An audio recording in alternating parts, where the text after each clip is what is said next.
I have you.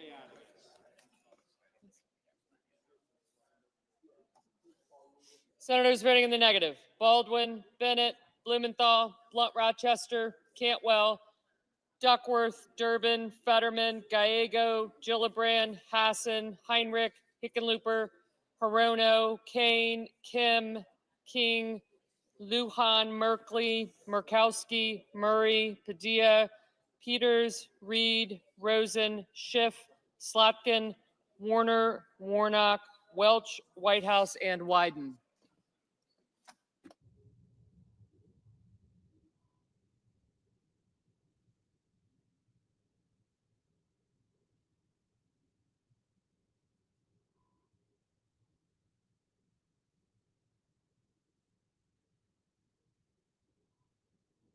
Mr. Booker, no.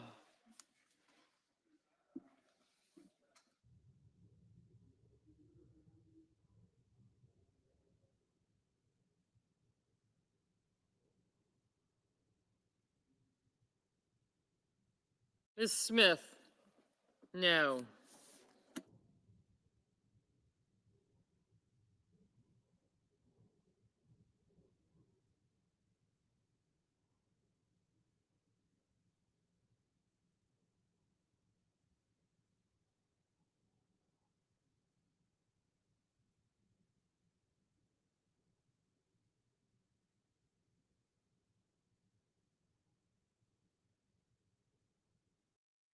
Ms. Warren, no.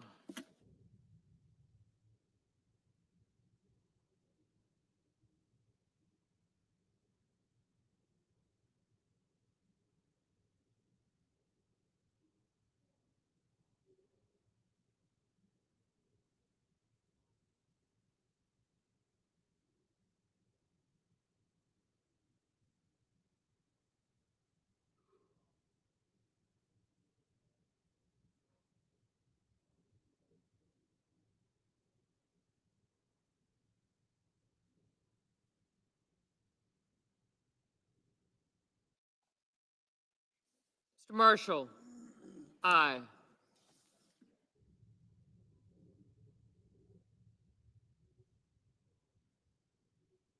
Mr. Hoven, aye.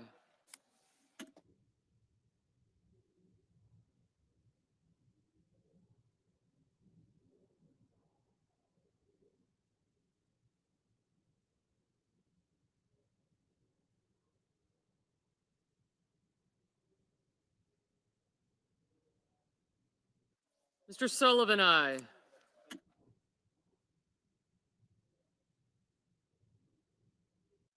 Mr. Ossoff, no.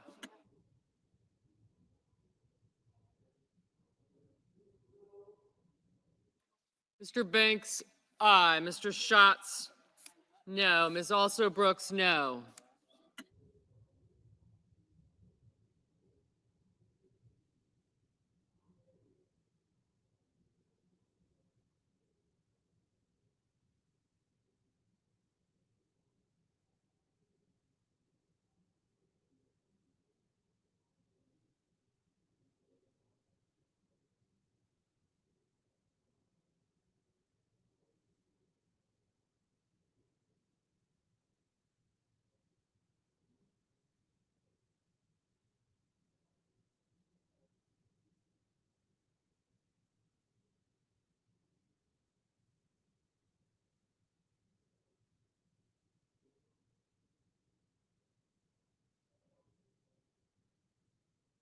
Mrs. Shaheen, no.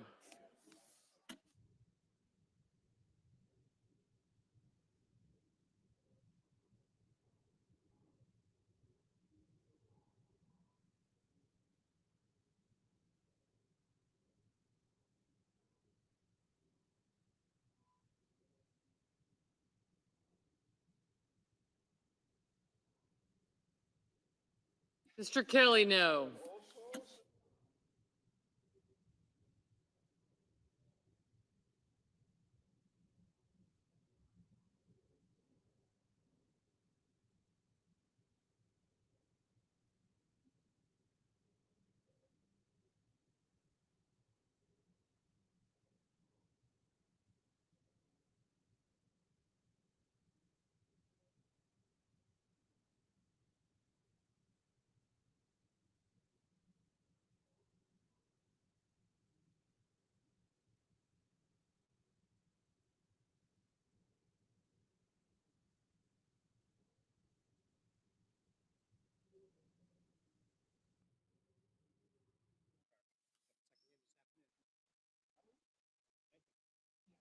Mr. Daines, aye.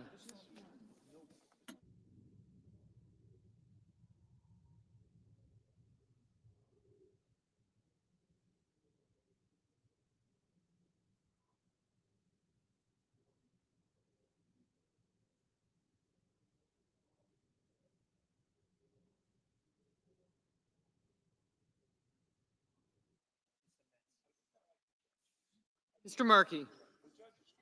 No. Holland? No.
Ms. Cortez Masto, no.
Ms. Ernst, aye.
Mr. Budd, aye.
Mr. McCormick, aye.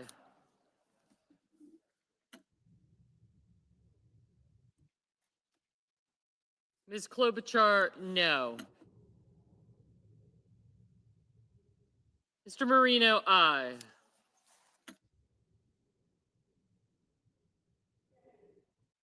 Mr. Kennedy, aye.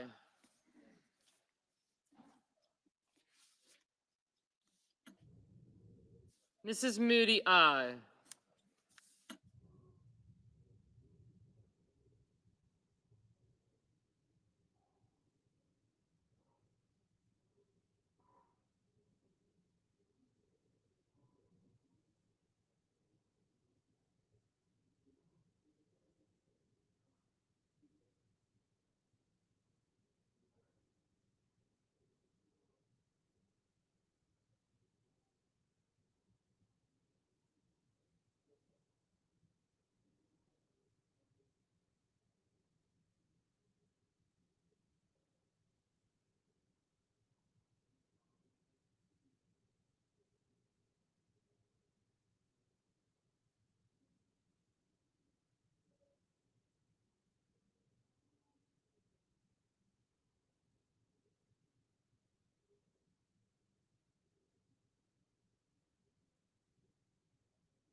Mrs. Britt, aye. Mrs. Blackburn, aye.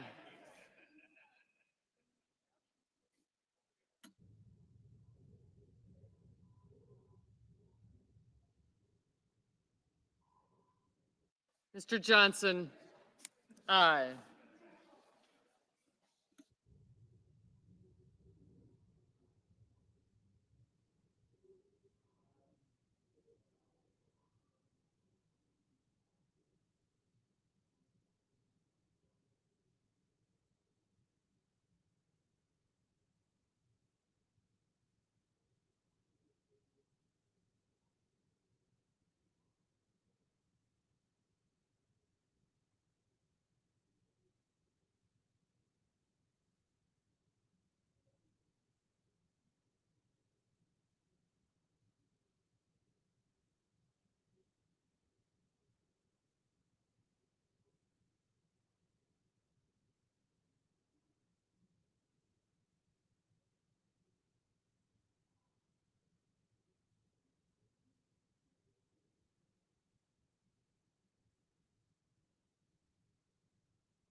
Mr. Kramer, aye.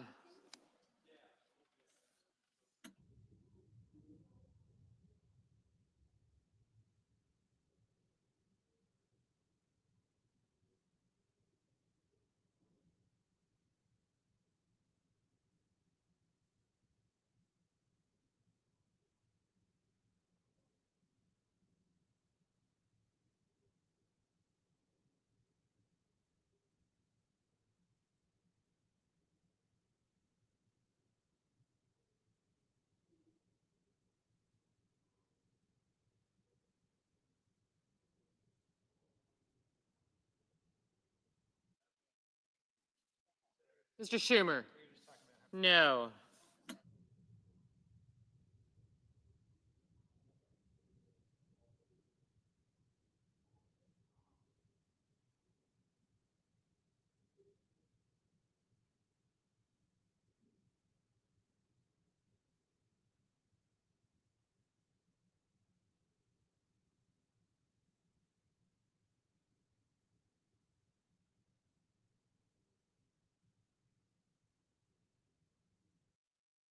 Mr. Murphy, no.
Mr. Haggerty, aye.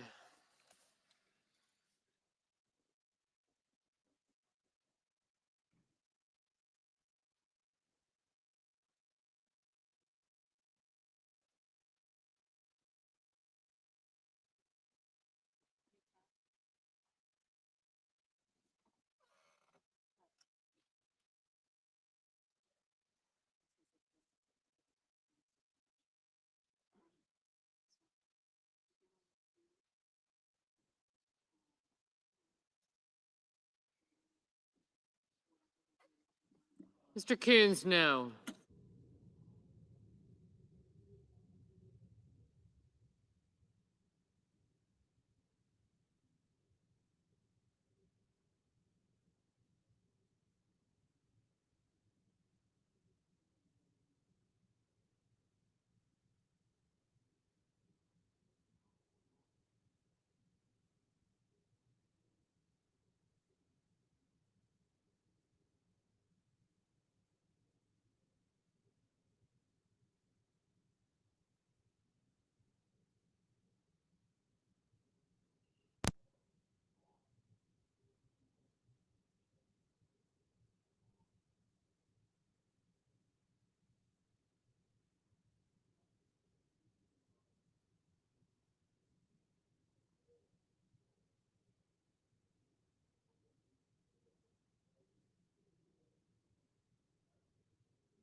Mr. Justice, aye.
Mr. Tuberville, aye.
Mr. Risch, aye.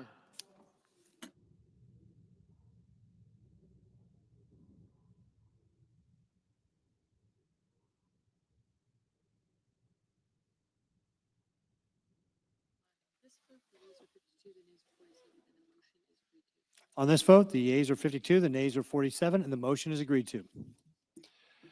Cloture having been invoked, the Senate will proceed to executive session to consider the following nomination, which the clerk will report. Cloture, nomination, Department of Defense, Hung Kao, Virginia, to be Undersecretary of the Navy. Okay. Now we got a 2-hour clock.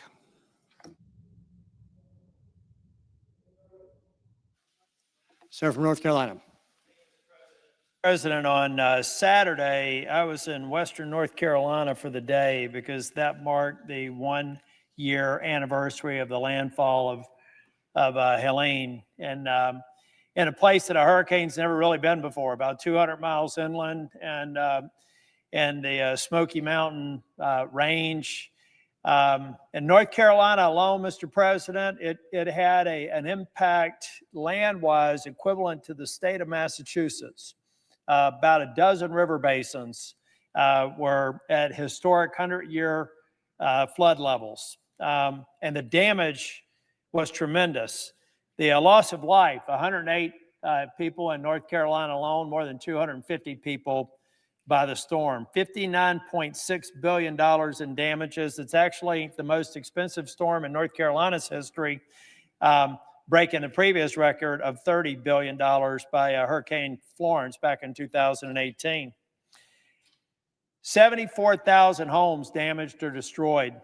5,000 miles of roads damaged or destroyed, including major portions of I-40, which are still only one lane in each direction for about a 20-mile stretch between North Carolina and Tennessee. I-26 was damaged. Blue Ridge Parkway's just opened up. 848 bridges damaged and destroyed, 20,000 farms and 800,000 acres of timber damaged. 163 water systems damaged, with Asheville not having drinkable water for almost 2 months after the storm. Mr. President, when I was in Western North Carolina, I heard someone say that one community that I was in was back on its feet. But for every community that's back on its feet, there's still several communities that are on its knees or flat on its back. In fact, there are some communities that we wonder whether or not they ever will come back. And the reason I talk about it, in addition to being the 1-year anniversary, Mr. President, we've got real problems in the FEMA Disaster Relief Fund and resources available. The President rightfully acknowledged that there was a release of money about a month ago, but all of that is money that's already, those are reimbursements. Those are costs that have already been incurred. We haven't even gotten to a point to where we're trying to become more resilient or to prepare for the next storm. We're still, when I was riding from Old Fort to Chimney Rock, I was going down a stretch of highway, or not a stretch of highway, a stretch of state road. There are still cars in the creek beds. There are roads that are in the creek bed because they're trying to figure out where they're ultimately going to put it back on a hillside, when they can get stabilization there and actually have the funding to build the roads. I know a lot of people have moved on, Mr. President, but in Western North Carolina, we haven't moved on. We're suffering as much today as we were the day or 3 or 4 days after the storm last year. According to the latest FEMA Disaster Relief Fund monthly report, the major disasters account balance right now is at $1.4 billion. That is dangerously low. Last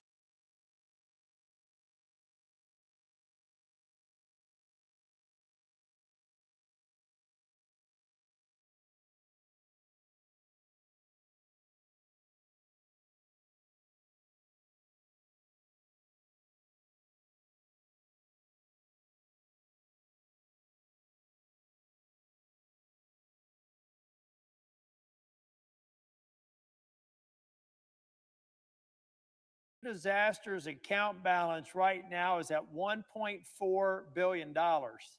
That is dangerously low.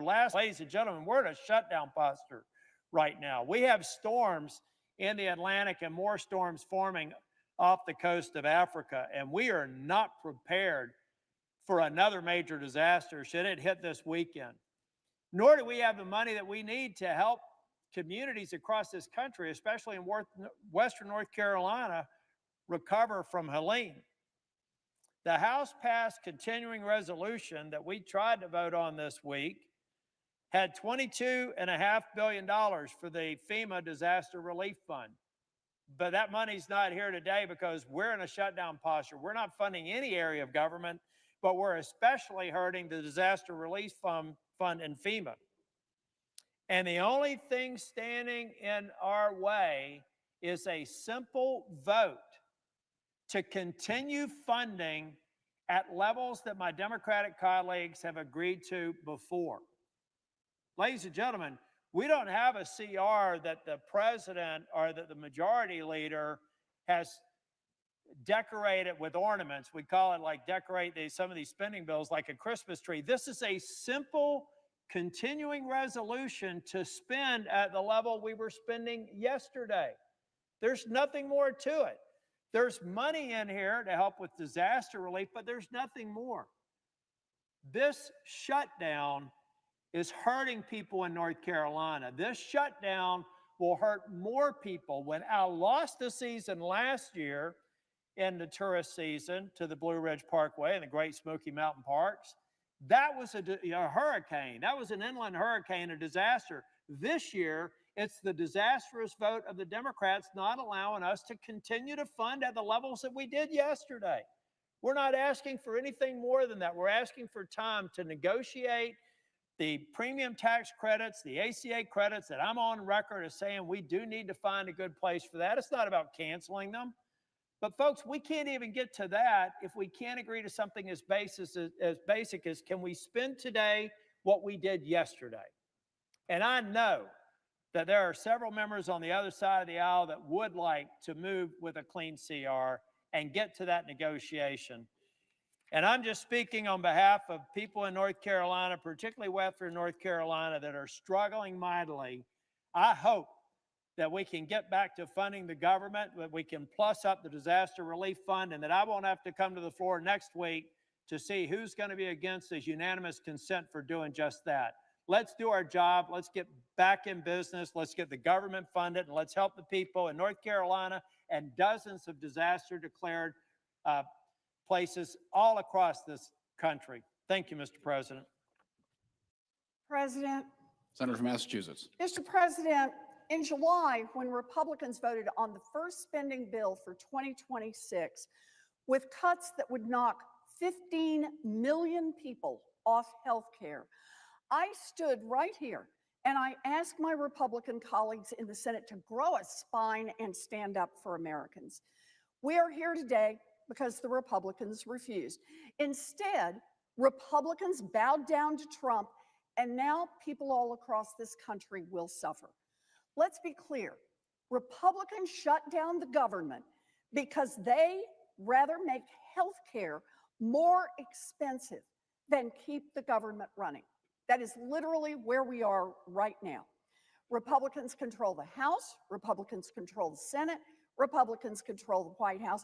They are in power. It is their job to keep the government running for the American people, and they have failed. Donald Trump and the Republicans own this shutdown. And don't take it from me. Listen to Donald J. Trump. In 2013, Trump himself said about a potential government shutdown, quote, "If there is a shutdown, I think it would be a tremendously negative mark on the President of the United States. He's the one that has to get people together." That's Donald J. Trump. Now, at the same time, Trump said, quote, "The president has to lead. You have to get people in a room, and you have to just make deals for the good of the country."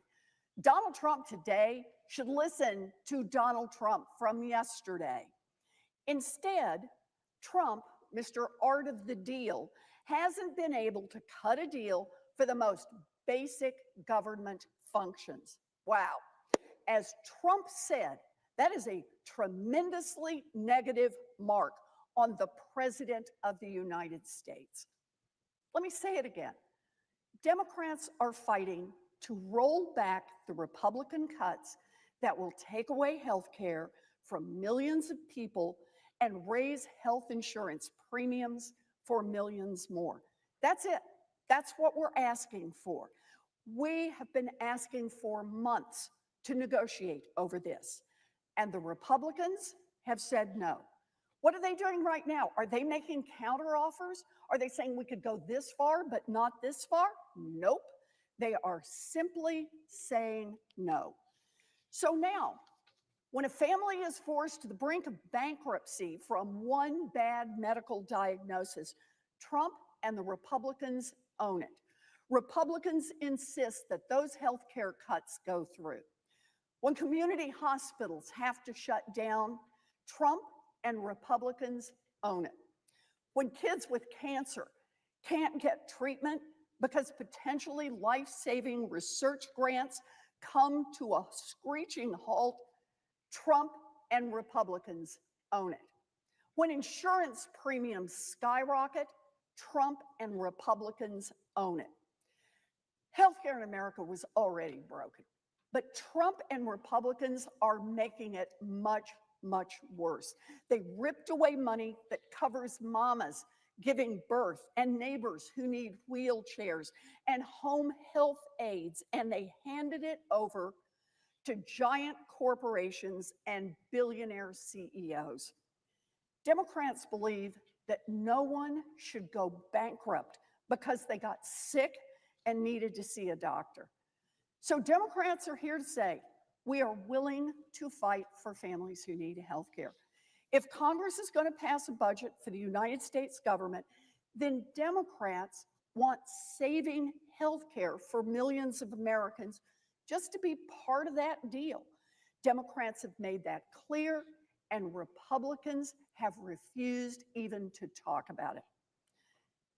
Trump is already doing his best to shut down government, or at least to shut down the parts of government that he doesn't like. Since day one, Trump has been trying to illegally wipe away millions of dollars for programs that Congress already agreed to fund. Trump and his buddy Elon Musk have fired tens of thousands of federal workers. Trump is declaring American cities as war zones and sending troops to invade communities. Trump is playing king time and time again, and Republicans in Congress are bowing down and letting him do it. While all of that is going on, Republicans in Congress want Democrats just to sign a blank check and hand it over to Trump and let him continue to shut down whatever he doesn't like and to destroy our democracy. They want us to agree to a budget knowing full well that Trump will then turn around tomorrow and delete this part or that part or whatever he doesn't like, just like he has already done. Why would we play along with that farce? Why would we throw our support behind a deal that anytime, any day, Trump could just decide he doesn't feel like honoring it? And why would we do that without getting anything in return to help American families who are struggling with high costs, particularly the healthcare costs that Republicans are driving up? To do that would be a betrayal of the American people. Senate Democrats are holding the line for families. Senate Republicans decided they'd rather take orders from a wannabe king and shut down the entire government instead of helping out families who are getting squeezed on healthcare costs. It really is that simple. Make no mistake, this Trump shutdown will hurt people. Because of Republicans, children across this country could lose access to childcare through Head Start. Because of Republicans, the National Institutes of Health Clinical Center will now stop enrolling patients in clinical trials that could be their only shot at treatment. Because of Republicans, air traffic controller hiring will stop at a time when we're already dealing with a dangerous shortage. Because of Republicans, park rangers and thousands of other civil servants won't get paid. Because of Republicans, Donald Trump's corruption and chaos will continue. So what's next? Well, Democrats want to keep the government open, and we want rollbacks of the Republican cuts that will cost 15 million Americans their health care coverage and drive up insurance costs for everyone else. Look, this isn't partisan. This is a righteous fight on behalf of everyone who needs health care, everyone who might need to go to the hospital, everyone who counts on a community clinic or a home health aide, whether they are a Democrat, a Republican, an independent, or a none of the above. We are in this fight for Americans and for American health care. And it is only the Senate Republicans, led by Donald Trump, who stand in the way. Thank you, Mr. President. I yield the floor.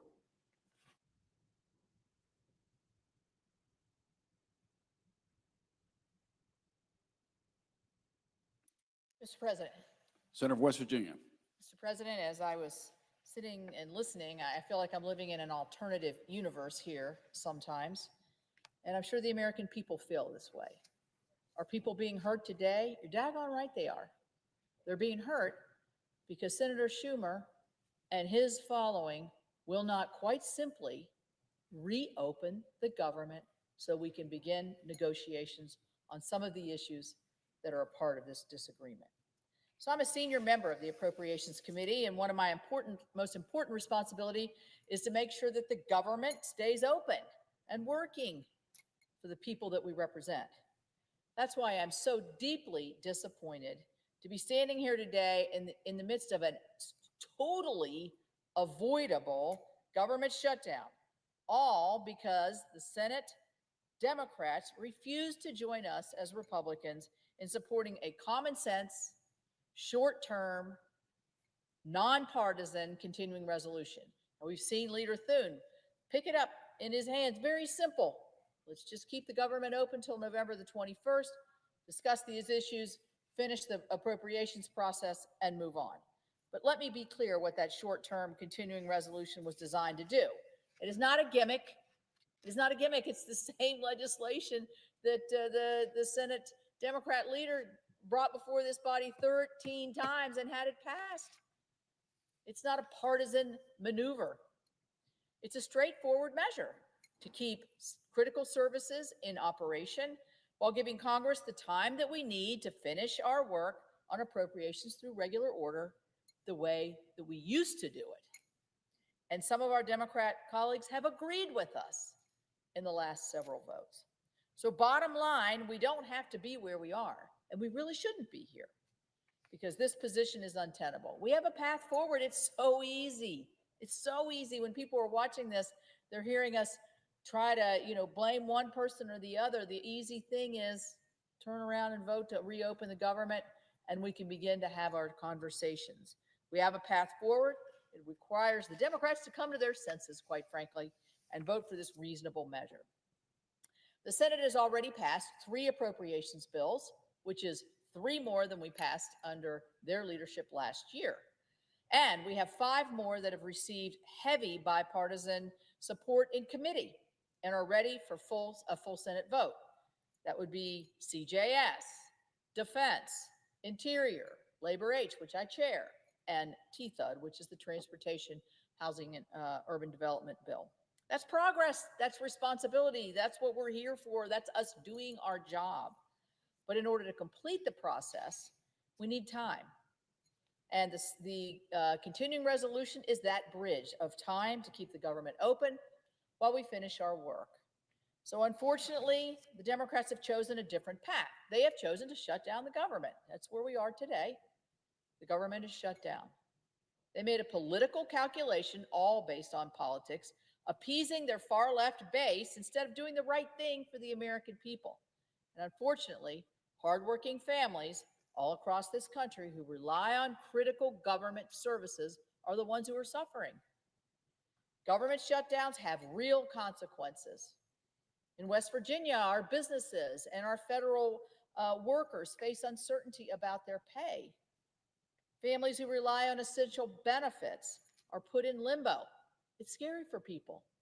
Some people with children with disabilities or folks that rely on services daily are concerned about where this is going to lead. Small businesses are waiting on federal permits on loans. They're going to have to wait longer.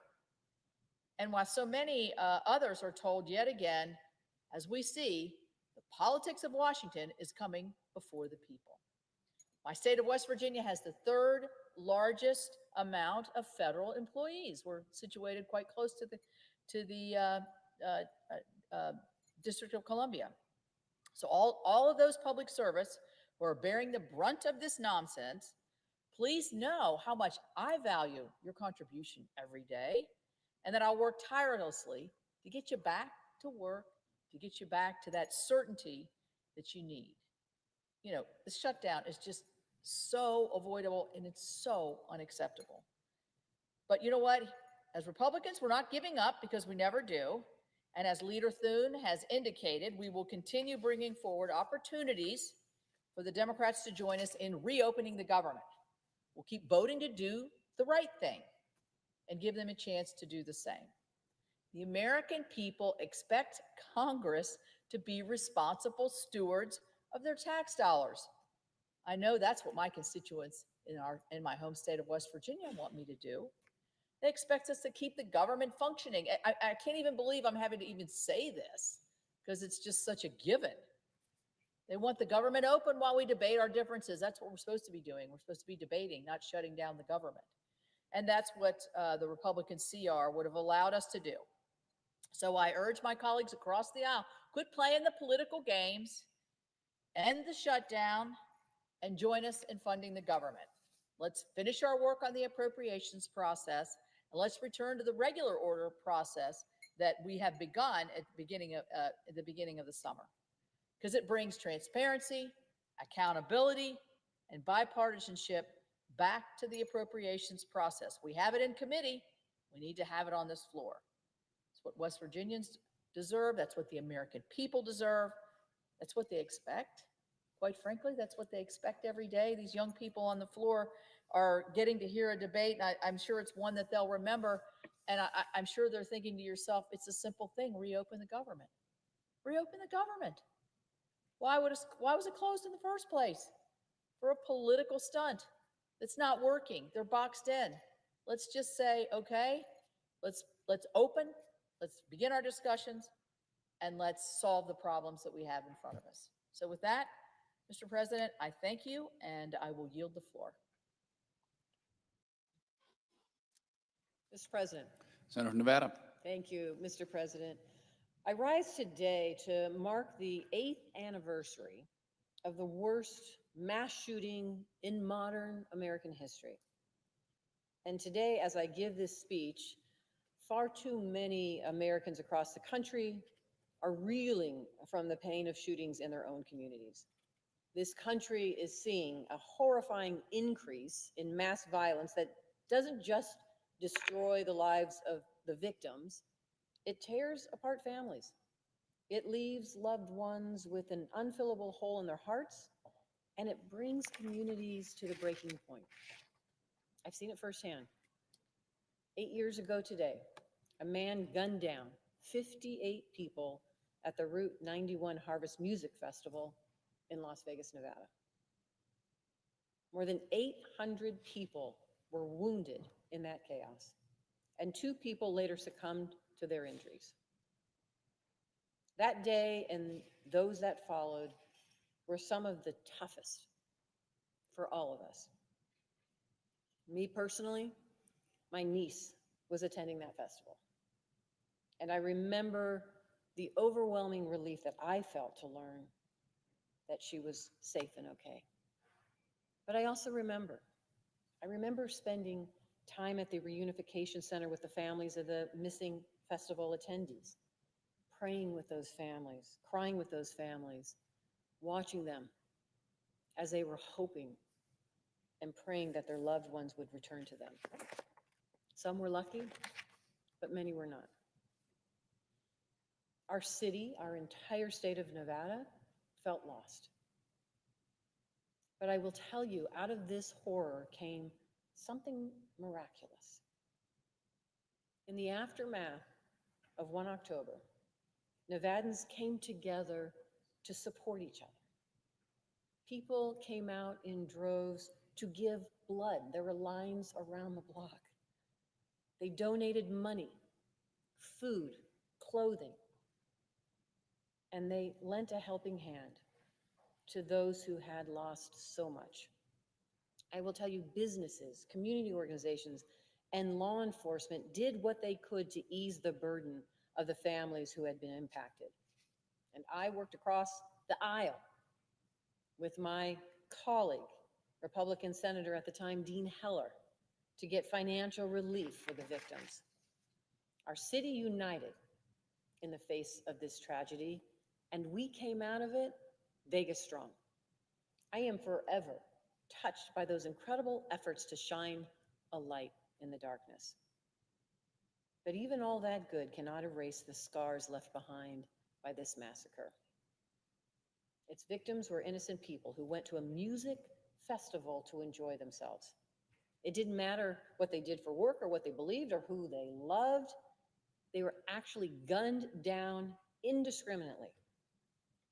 In the 8 years since that tragedy that shook my state to its core, we've sadly seen more violence erupting across the country. We've seen it in places of worship, in schools, and in grocery stores. As Americans, as members of Congress, we have to continue speaking out against it. Violence is never the answer. We cannot survive in a country where this is the norm. We have to do better in our rhetoric and our actions. For me, that means coming together to work on common sense solutions like finally banning bump stocks, passing comprehensive background checks to make sure that criminals can't exploit loopholes to buy deadly weapons, and delivering more support for, yes, mental health in this country. And it also means always remembering the victims of the Route 91 Harvest Festival massacre, grieving the lives they never got to live, and the families they never got to come home to or create, serves as a stark reminder of the horrors violence like this can cause. We owe it to them and to their loved ones to keep working together to end it. In the aftermath of this tragedy, Las Vegas has rebuilt. We have risen from the ashes stronger than ever. We will never forget the trauma inflicted on us that day. That pain must fuel us to work together toward a better future for our children, for our families, and for our country. Thank you, Mr. President. I yield the floor.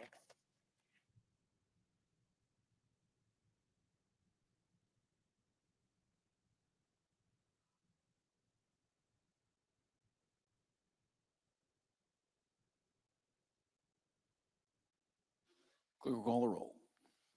Ms. Also Brooks.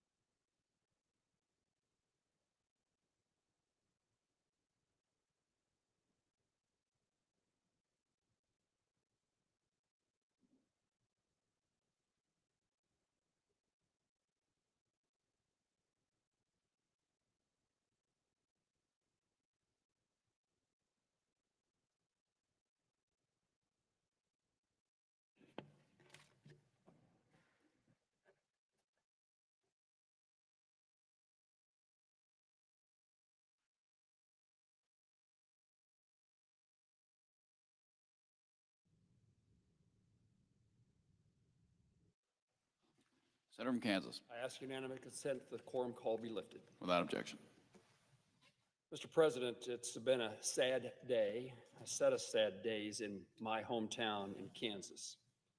I rise today to mourn the loss and honor the sacrifice of Hayes Police Officer Sergeant Scott Hyman, who was shot and killed in the line of duty while responding to a domestic violence call. He passed away in the early morning hours of Sunday, September the 28th. My hometown of Hayes, population about 21,000, is a tight-knit community where people look out for their neighbors. They care for those in need and they protect the vulnerable. Sergeant Hyman embodied the best of small-town Kansas values, living a life of integrity, devotion, and courage, despite the dangers he faced each and every day. He too called, from a young age, Hayes his home. He grew up there and he graduated from Thomas More Prep Marian High School, our hometown Catholic school. He attended the University of Kansas before returning home to the place he was raised. Sergeant Hyman began his service with the Hayes Police Department in 2016, and after 9 years with the department, his watch ended way too soon. He was an Eagle Scout and a member of Immaculate Heart of Mary Catholic Church. He was a son, a father, a husband, and was devoted to his wife, Beth, and a loving dad to his children, Patrick and Victoria. Our prayers are with his family and his parents, Bill and Teresa Hyman. It's such a difficult time. Every day, law enforcement officers risk their safety, putting their lives on the line to protect and serve both their neighbors and strangers. And Kansas is it's a home to so many brave men and women who've answered the call to serve, and too many have given their lives to fulfill this mission. In small towns across Kansas, law enforcement officers, as they are in Hayes, are well known by their communities. They are well loved by their communities. We know them. We see them in the grocery store, at the football games on Friday night, in church on Sunday. They're members of our community, and they're familiar faces. This courageous young man died with honor, protecting his community and the people he had sworn to serve. In Hayes and across Kansas, the sacrifice he made will not be forgotten, and we resolve to forever honor his service to the community he loved. I ask the United States Senate to join me and my family in my hometown, expressing our sympathy and gratitude, our respect for this officer, for a life served in service to others and to a community that mourns his loss. Mr. President, I yield the floor.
Senator for Hawaii. Mr. President, preventing people from losing their health care should not be a partisan question, because outside of the four corners of this Capitol, it does not matter. Excuse me. Let's start.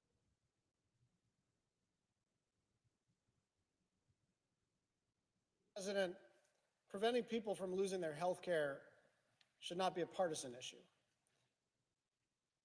because outside of the four corners of this Capitol, it should not matter if you're a Democrat or a Republican or an independent. We should all not want people to have spikes in their health insurance costs. In a matter of days, tens of millions of people all across the country are going to get letters in the mail saying your monthly premium starting January 1st is going to be more than double what you pay now. More than double. And that's not my speculating. That's not my allegation. That's not a political talking point that was cooked up in some Democratic lab. That is what the Kaiser Family Foundation analysis showed that premiums will increase on average by 114% per person. Not 14%, 114%. That's just the average. Some people's rates will be changed based on their income level. So say you make $35,000 a year. You're now going to be paying almost $1,600 more per year for coverage. And if you're a family of four making 75 grand, you're going to be paying more than 3,000 extra dollars. I just encourage everybody who's watching, all of my colleagues, all of the staff, all of the members of the media, to talk to anyone in your hometown. Most people just don't have that kind of money lying around. If you're a family living paycheck to paycheck, if you're a young couple saving up to buy a home, if you're a small business owner already cutting back on costs because everything is more expensive now, what are you supposed to do?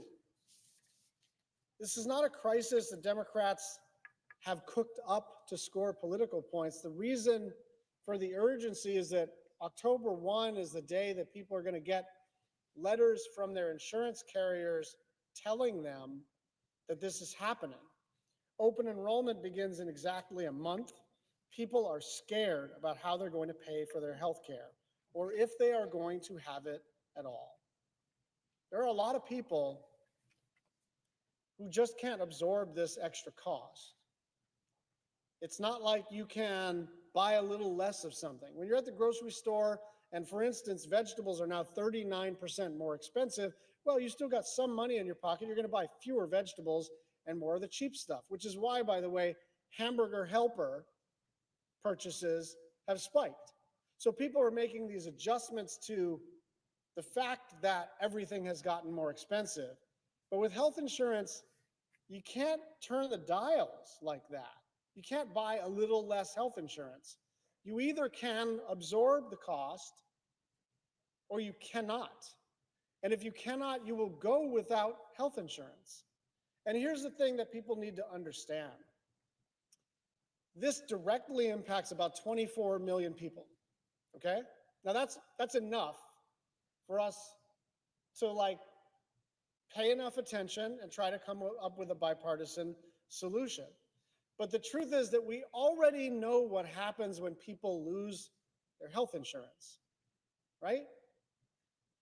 They end up getting sicker and sicker, and at some point they present themselves to emergency rooms, right? And everybody understands, kind of intuitively, but there's plenty of data to back this up, that when you present yourself at an emergency room when you are already super sick, that you require a bunch of very expensive interventions. And that cost is distributed among the rest of us who still have insurance. And so it's not just the 24 million Americans who are going to pay more for health insurance and some number of millions of those Americans who are just not going to have insurance at all. It's also a mathematical certainty that the increased stupidity of the system, the increased extent to which the system now makes even less sense than it does already, we're all going to eat the cost, whether you're on the so-called exchange or not. Look, Republicans are in charge of Washington. We lost the election. Elections, consequences. I get it. When we had the trifecta, we did a bunch of things to reduce the price of prescription medicine, to build infrastructure, to fix the post office, to do the Respect for Marriage Act, to pass the Inflation Reduction Act. We did a bunch of stuff. And Republicans are doing a bunch of stuff.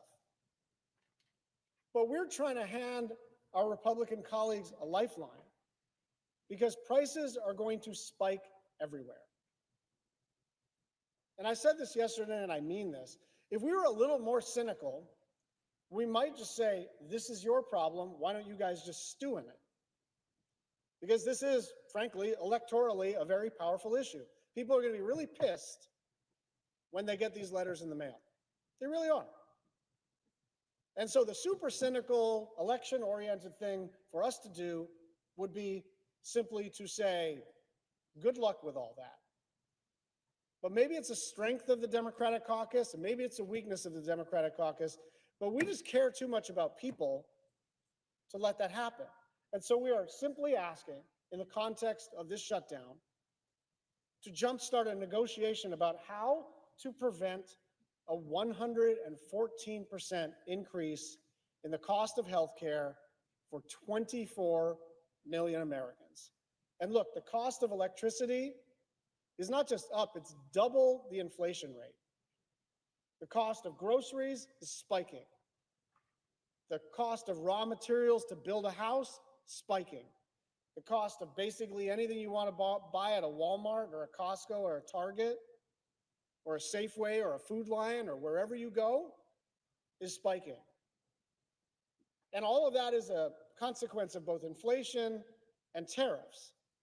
But this thing is a public policy. This is intentional to spike these rates. And we're saying, are you guys sure you want to do this? And we're about to find out whether they are sure that they want to impose a doubling of insurance costs to 24 million Americans. I yield the floor.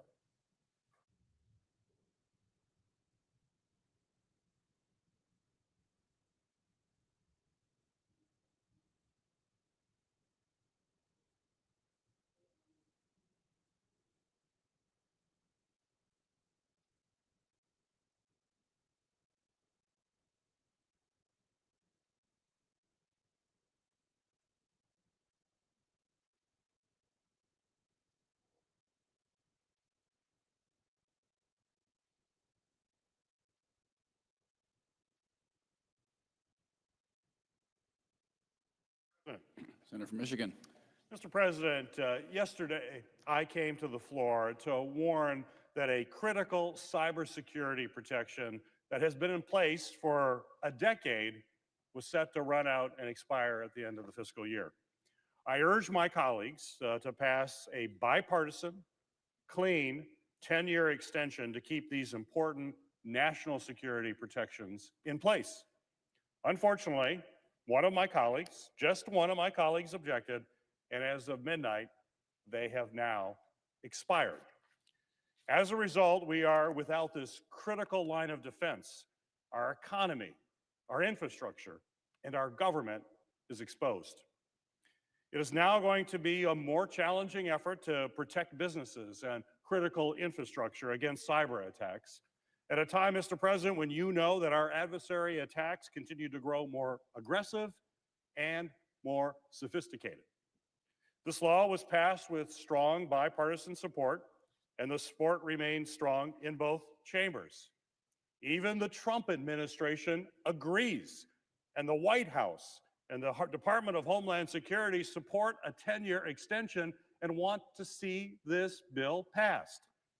For months, my colleagues and I have heard from a broad coalition of industry leaders who need the long-term certainty that a 10-year reauthorization provides, so we can protect our systems and they can protect their systems and customers. And that's why Senator Rounds and I introduced a clean, bipartisan 10-year extension all the way back in April. Every hour we delay is an open invitation to cyber criminals and hostile actors to attack our economy and our critical infrastructure. And I would urge my colleagues to put our national and economic security first and pass this clean, long-term extension.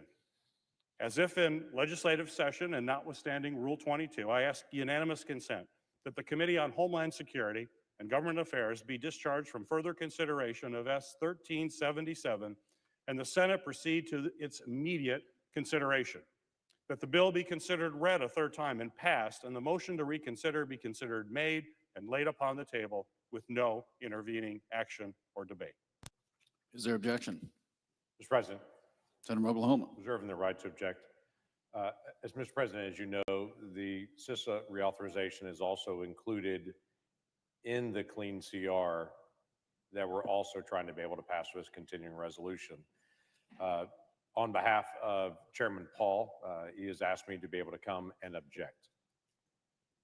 So I object. Heard. Senator from Michigan.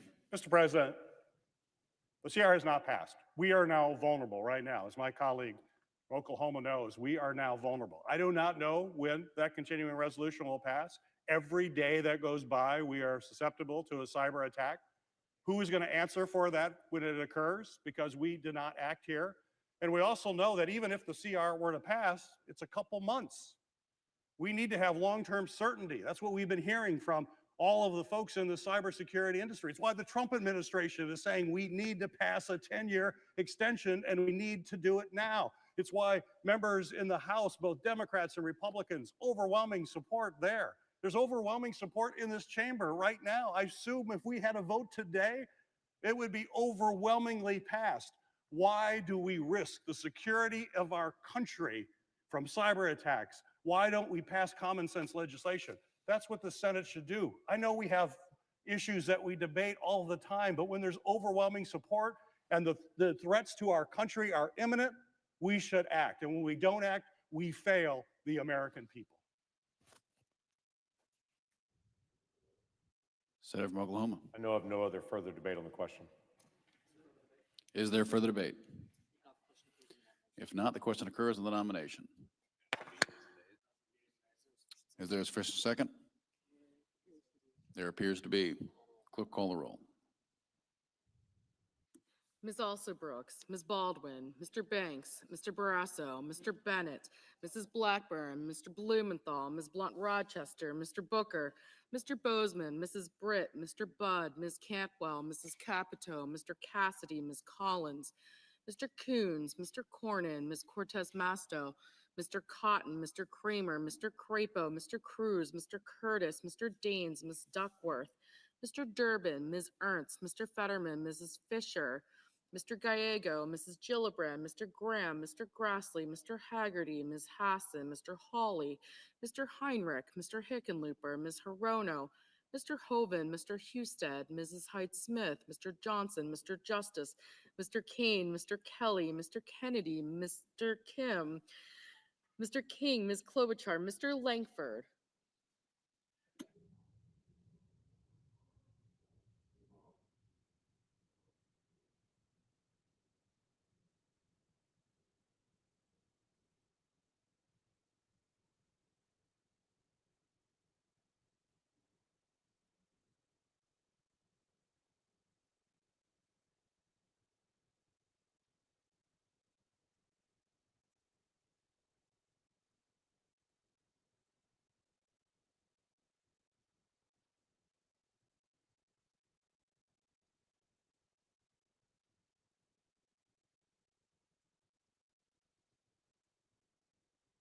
Mr. Lee.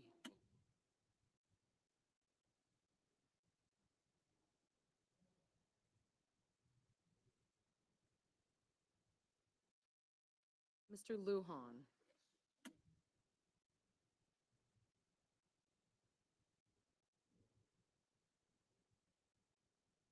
Ms. Lummis.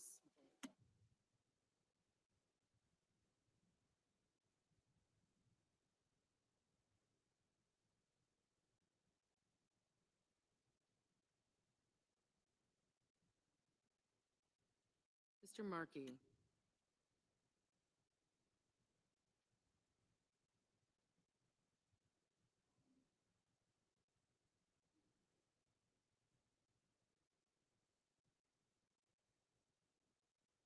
Mr. Marshall.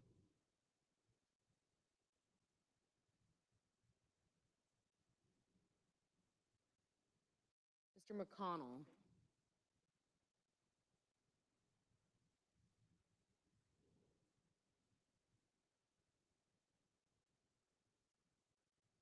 Mr. McCormick.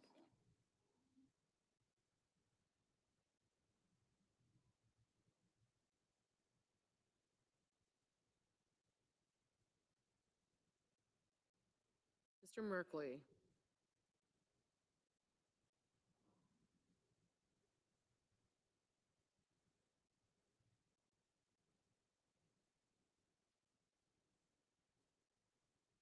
Mrs. Moody.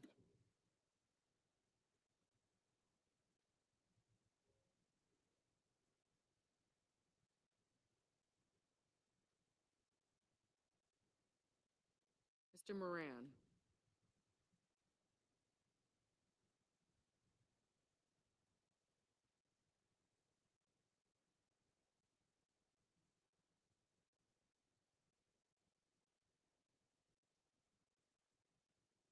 Mr. Marino.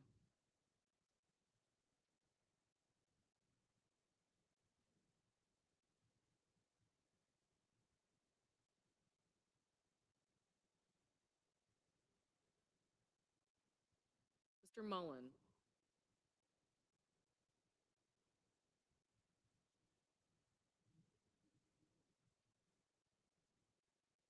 Ms. Murkowski.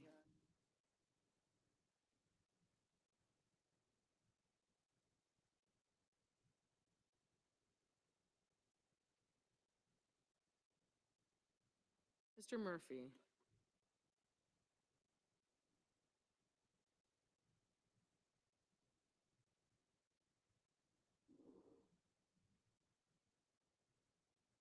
Mrs. Murray.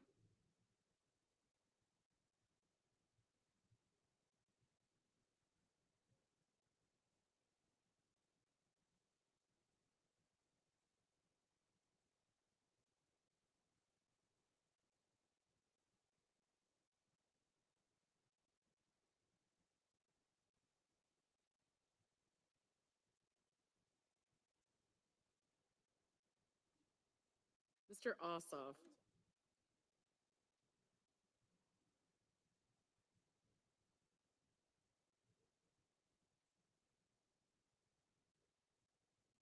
Mr. Padilla.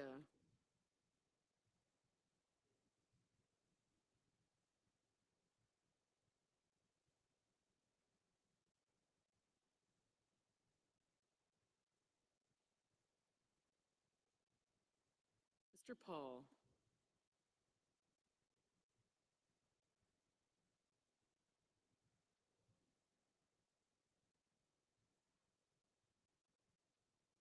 Mr. Peters.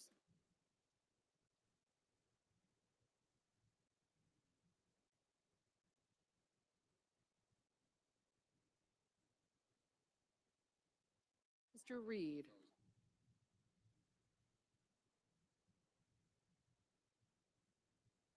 Mr. Ricketts. Mr. Risch. Ms. Rosen. Mr. Rounds.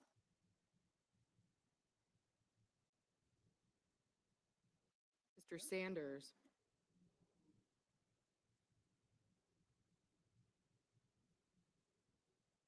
Mr. Schatz.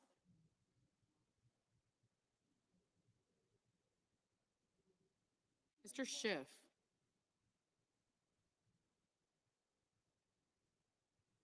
Mr. Schmidt.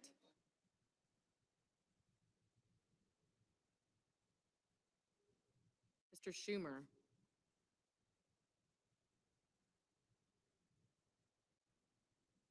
Mr. Scott of Florida.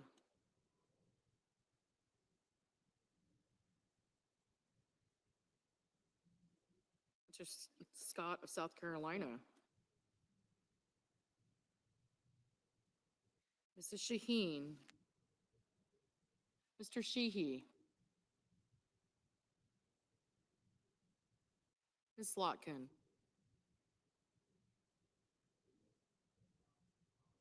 Ms. Smith.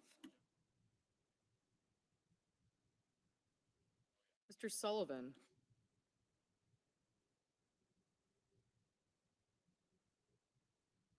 Mr. Thune. Mr. Tillis.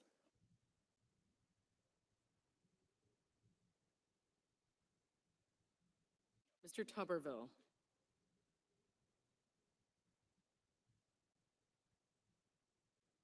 Mr. Van Hollen.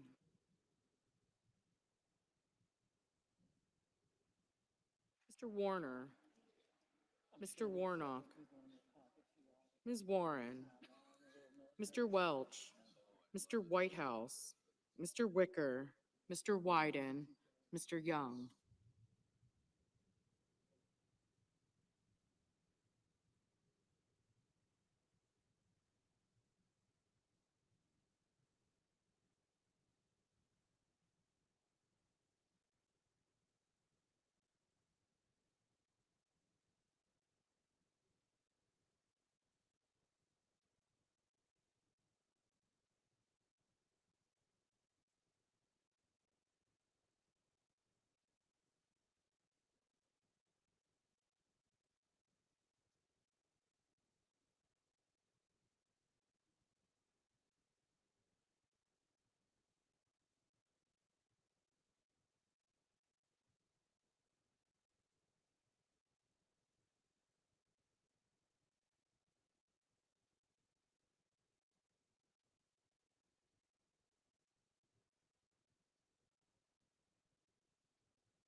Senators voting in the affirmative: Blackburn, Bozeman, Capito, Cassidy, Collins, Cornyn, Crapo, Curtis, Daines, Graham, Hoven, Husted, Hyde-Smith, Langford, Lummis, Moody, Marino, Paul, Ricketts, Risch, Sheehy, Tillis, Tuberville, and Wicker. Mrs. Fisher, aye. Mr. Marshall, aye. Senators voting in the negative: Baldwin, Cortez Masto, Duckworth, Hassan, Kane, Kim, Merkley, Murphy, Murray, Ossoff, Padilla, Schiff, Warren, and Whitehouse. Mr. Welch, no. Mr. Peters, no. Mr. Schmidt, aye.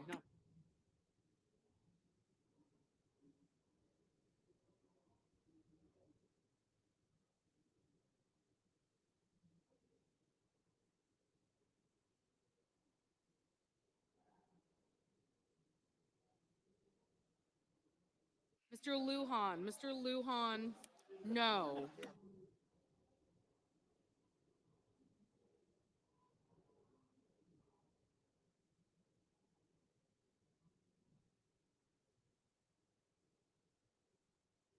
Ms. Hirono, no.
Mr. Grassley,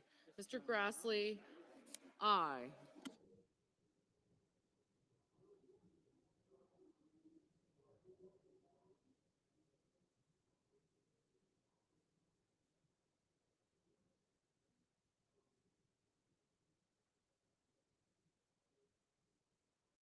Mrs. Britt, aye.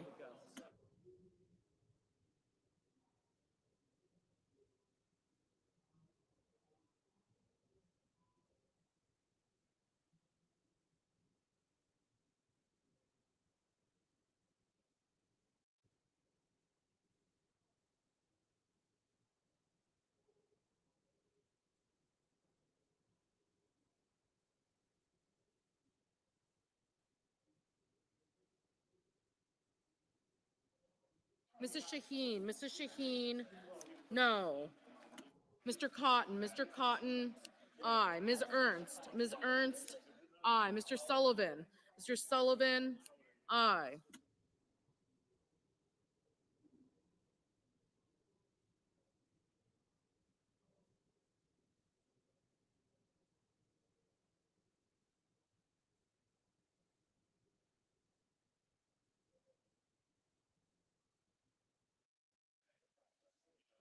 Mr. Young, aye. Mr. Kramer, aye.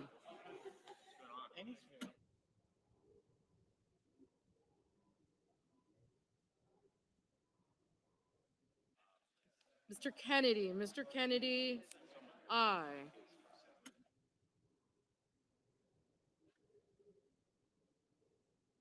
Mr. Scott of South Carolina, aye.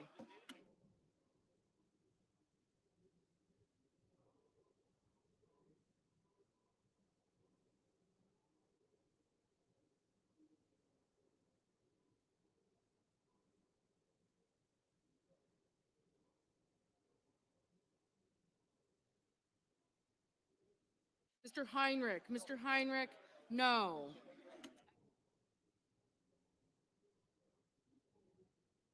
Mr. Fetterman, no. Mr. Barrasso, aye.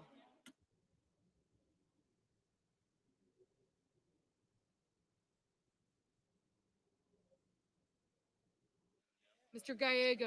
Gallego, no.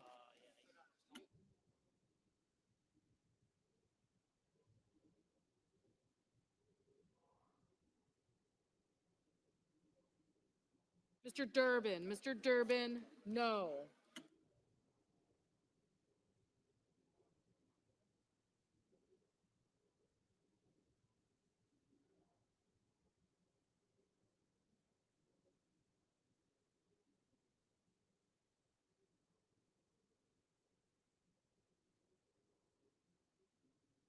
Mr.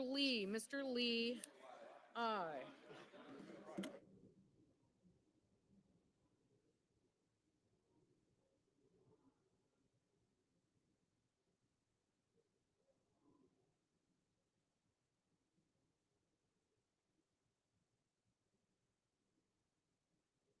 Mr.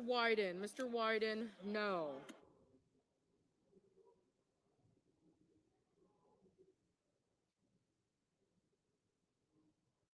Mr. Budd, aye.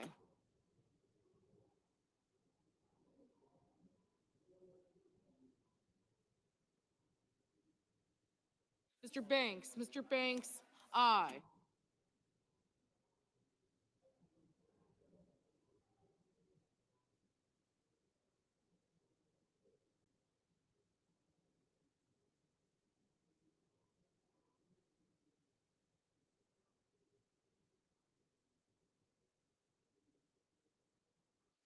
Ms. Cantwell, no. Mr. Cruz, aye.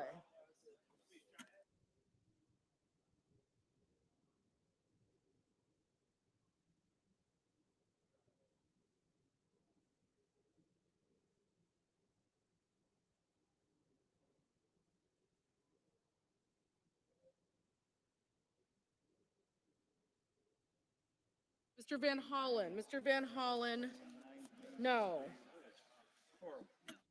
Ms. Alsobrooks, no. Mr. Warnock, no. Mr. Mullen, aye. Mr. Scott of Florida, aye. Ms. Klobuchar, no. Ms. Murkowski, no. Mr. King, no.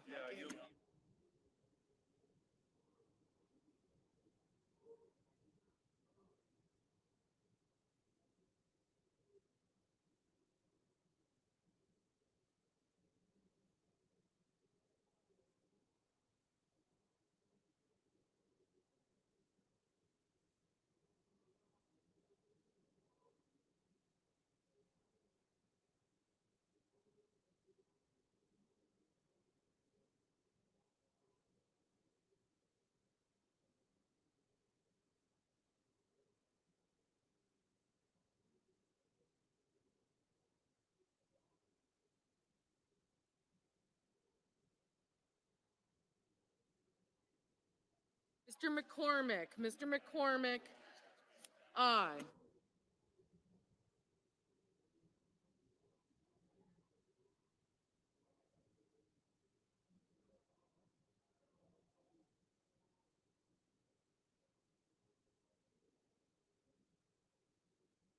Mr. Blumenthal, no.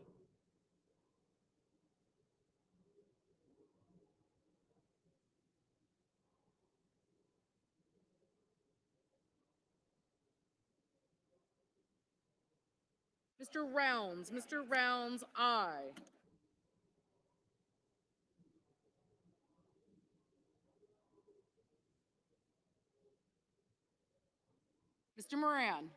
Mr. Moran, aye.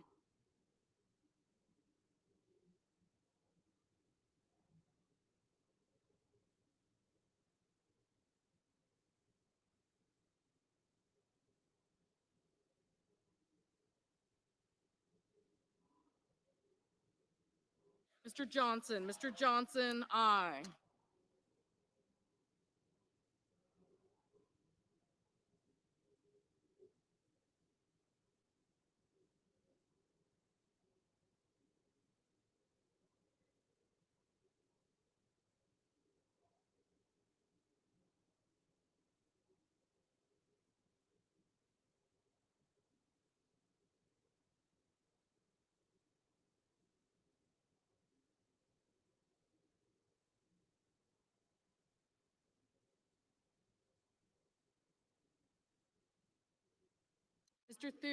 Mr. Thune, aye.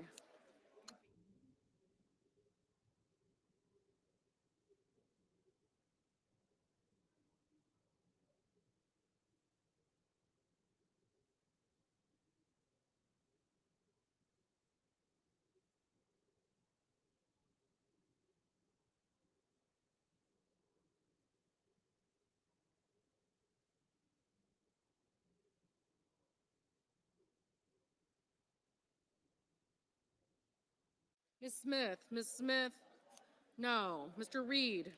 Mr. Reed, no.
Mr. Hickenlooper, no.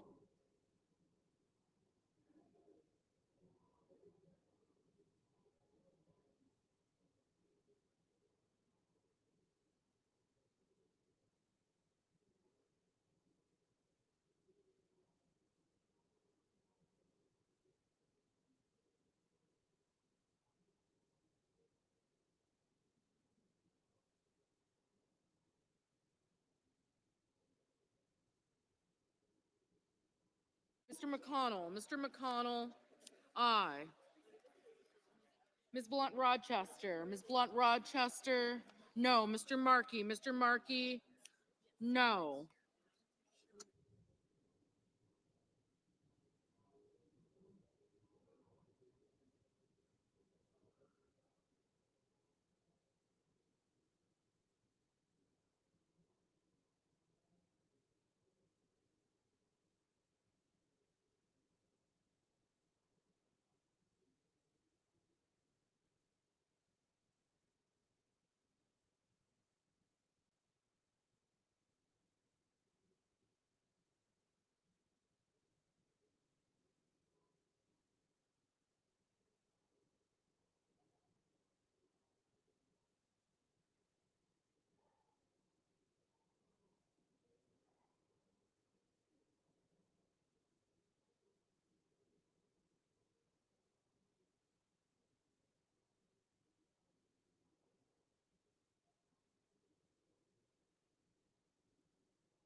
Ms. Slotkin, no.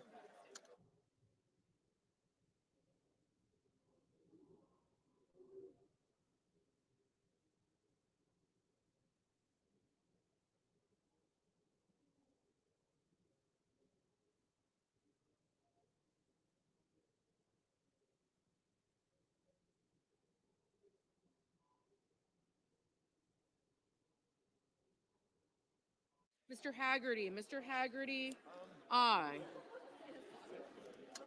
Mr. Hawley, aye. Mr. Bennett, no.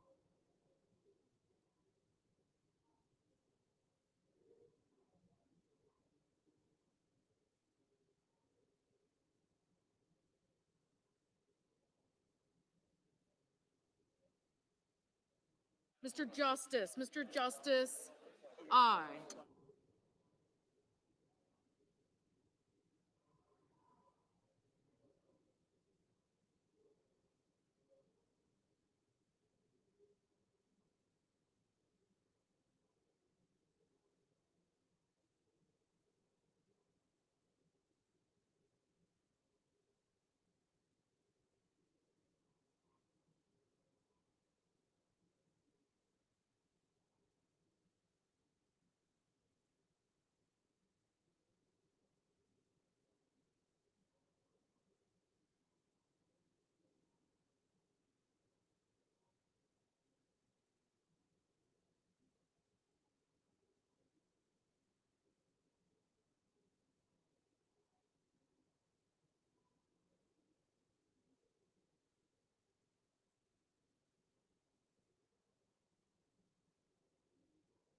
Mr. Warner, no.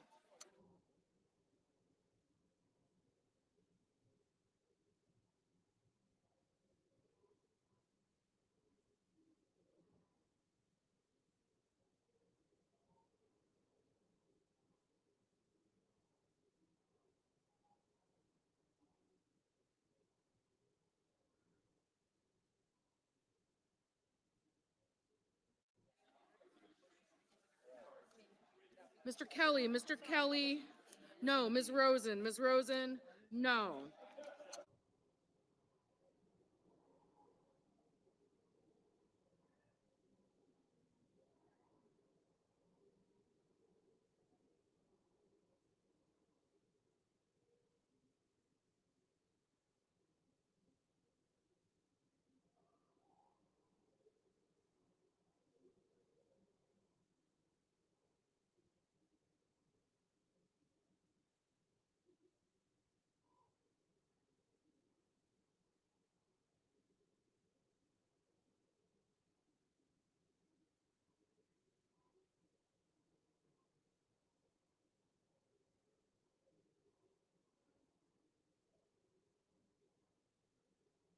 Mr. Sanders, no.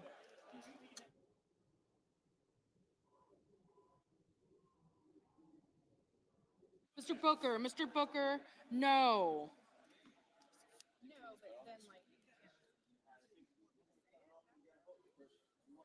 Mr. Coons, no.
On this vote, the yeas are 52, the nays are 45. The nomination is agreed to.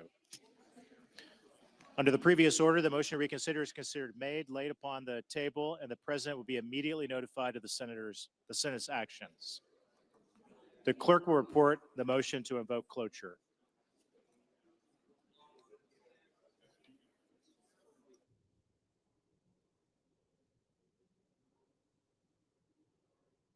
Cloture motion, we the undersigned senators, in accordance with the provisions of Rule 22 of the Standing Rules of the Senate, do hereby move to bring to a closed debate on Executive Calendar Number 2, SRES 412, an executive resolution authorizing the en bloc consideration and executive session of certain nominations on the executive calendar, signed by 17 senators. Under the previous order, the mandatory quorum call under Rule 22 has been waived. The question is it the sense of the Senate that debate on SRES 412, an executive resolution authorizing the en bloc consideration and executive session of certain nominations on the executive calendar shall be brought to a close. The yeas and nays are mandatory under the rule. The clerk will call the roll. Ms. Alsobrooks, Ms. Baldwin, Mr. Banks, Mr. Barrasso. Okay, got you guys. Thank you. Thank you. Collins, yep, got. McCormick. Thank you. Thank you. Cotton, aye. Thank you.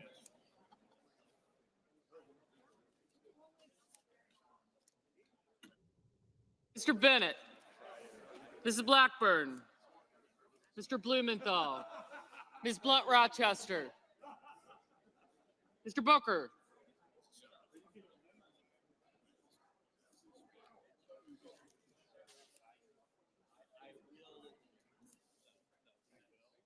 Mr. Bozeman,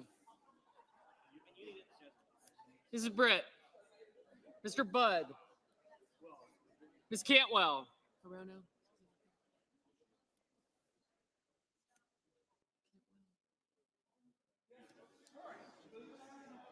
Hassan, Smith,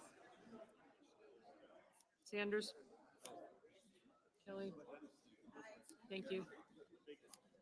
Coons. I got you.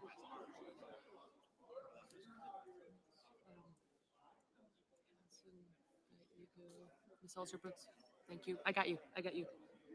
Yeah, you go. I got you. Thank you. Kennedy. I got you. Thank you. Ms. Cantwell, Mrs. Capito, Mr. Cassidy. Ms. Collins. Schmidt.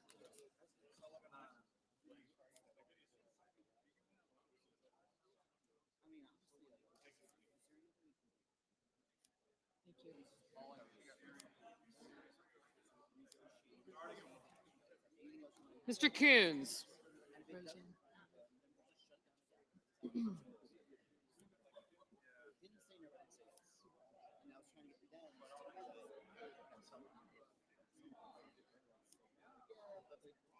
Mr. Cornyn, Ms. Cortez Masto, Mr. Cotton, Mr. Kramer, Mr. Crapo, Mr. Cruz, Mr. Curtis.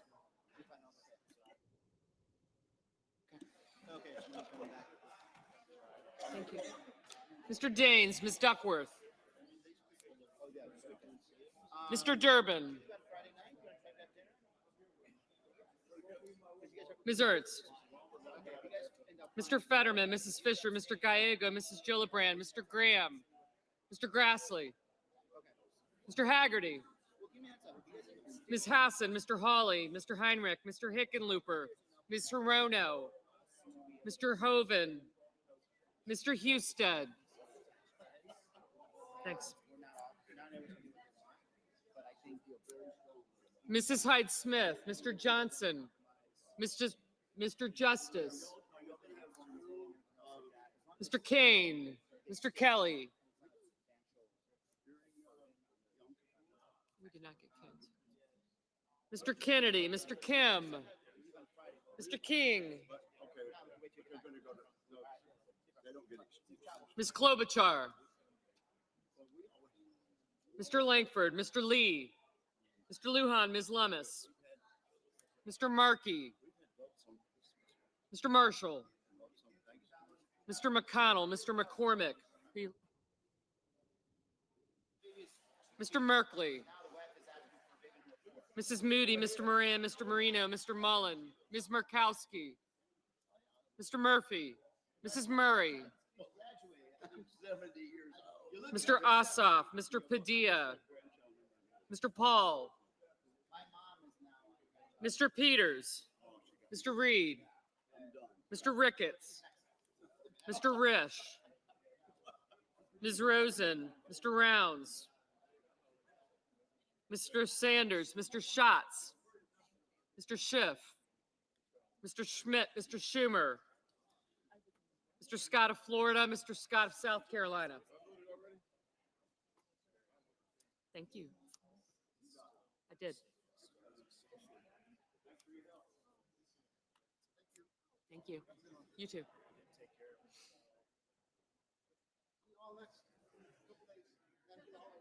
Mrs. Shaheen, Mr. Sheehy, Ms. Slotkin, Ms. Smith, Mr. Sullivan, Mr. Thune, Mr. Tillis, Mr. Tuberville, Mr. Van Hollen, Mr. Warner, Mr. Warnock, Ms. Warren, Mr. Welch, Mr. Whitehouse, Mr. Wicker, Mr. Wyden, Mr. Young.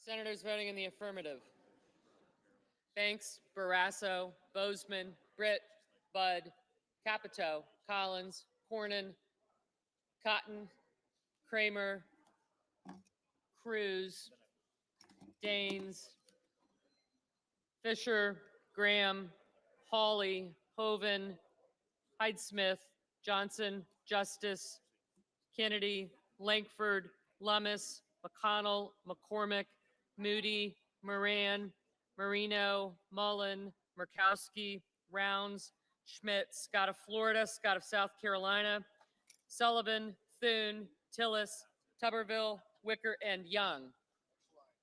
Mr. Marshall, aye. Mr. Lee, aye. Mr. Husted, aye.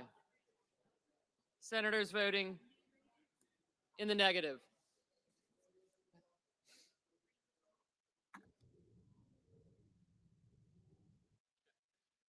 Senators voting in the negative: also Brooks, Blumenthal, Blunt Rochester, Booker, Cantwell, Coons, Cortez Masto, Fetterman, Gallego, Gillibrand, Hassan, Heinrich, Hickenlooper, Hirono, Kelly, King, Klobuchar, Lujan, Murray, Ossoff, Peters, Rosen, Sanders, Schatz, Shaheen, Slotkin, Smith, and Wyden.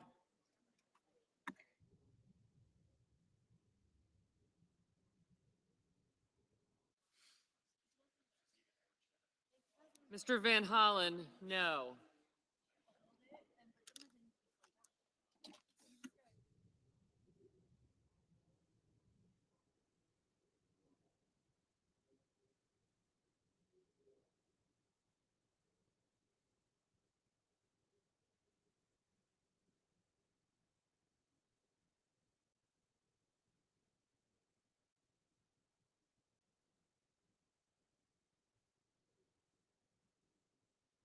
Mr. Reed, no. Mr. Durbin, no.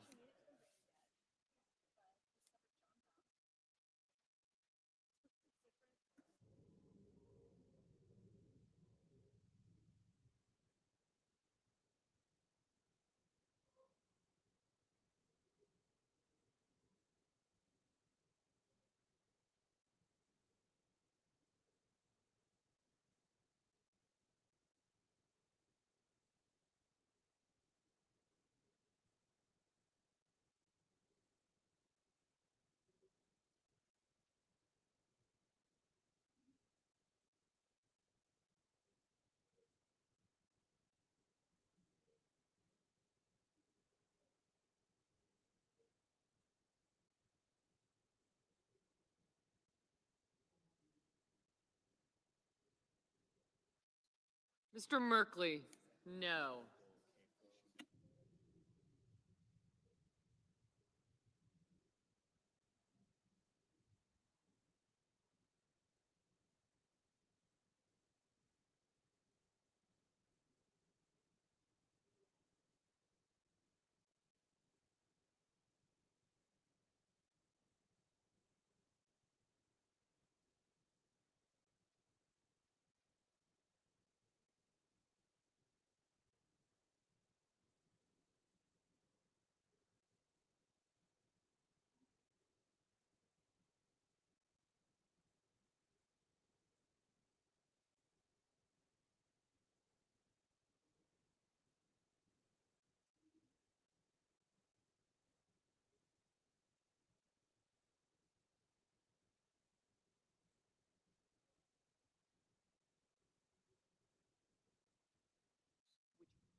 Mr. Murphy, no. Mr. Warnock, no. Mr. Welch, no.